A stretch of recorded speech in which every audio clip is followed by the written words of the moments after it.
While I was under federal investigation, I was in denial. I just couldn't imagine how I could go to prison, and I kept fighting and fighting. In fact, the real estate transactions I was involved with that were illegal happened in 2005. And it took until 2011 for the government to indict me. And then I didn't even go to prison until 2015. So this has been going on for a long time.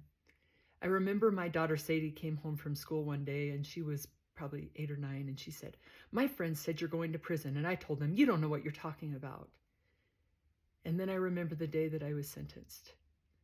Sadie was 12 years old, and my husband and my children were all seated behind me that day in the courtroom.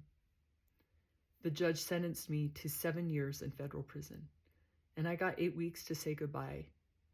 And I remember talking to Sadie and telling her, "Everything's going to be okay, Sadie." And she goes, "I don't believe anything you say anymore, Mom." Which rightly so that she felt that way.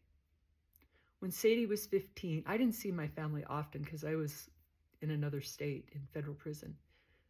But my husband brought the kids out, and it had been a year since I'd seen them. And Sadie was 15. She'd grown a lot, and she was struggling. I could see the depression and pain that she was going through. And I remember going back to my cell that night and just laying there just curled up in a ball and begging God to take care of my daughter, and envisioning her, this happy, joyful little girl that she used to be, that barefoot little girl that would run around all summer in the sun. Recently, my probation was terminated. So it's been 20 years since 2005.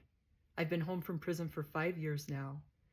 And my oldest daughter planned a trip for our family to go to Hawaii, which we wouldn't have done because my husband and I have no money, but she made it possible for us to go, and we spent a week together as a family. And I remember sitting out on the beach, watching that daughter, who's now 22, dance and laugh like when she was a little girl, barefoot in the sand, and feeling so much joy and gratitude. As painful as it was to walk through federal prison, there is so much beauty on the other side.